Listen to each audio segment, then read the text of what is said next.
This is my puppy with the big colic down the middle of his nose. Yeah, I can see that. So. There. He's pretty on the ground. It's a lot of angle. Holy moly. Maybe a little longer. Yeah, I'm gonna pull on your tail. Come up. Good boy. In my mind, boys can't have big colics like that. Actually, I don't even want my girls to have big colics. You know, the little ones. He's just a little bit more extreme than the other boys. Yeah. I don't mind the, you know, the ones between the eyes things. I get that a lot. Yeah. Demi has a sister with the biggest colic I've ever seen in my life. So. Oh, she does? Yeah. Sabrina? No, there was the third sister. Okay. Yeah. You're slipping, buddy.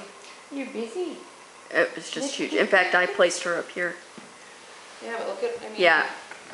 No, I know. He's very elegant. Yeah. Where are his shoulders? He's slipping. Right there. Nice elbows back. Yep. He's almost got longer upper arm than his shoulders are laid back yet.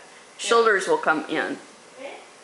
I don't think I've ever had a puppy that in the end had a longer upper arm than shoulder laid back. Always balance out.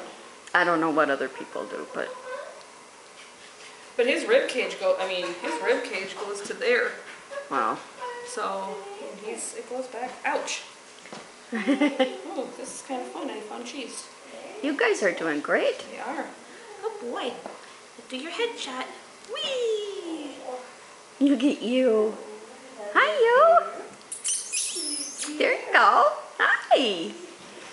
All right.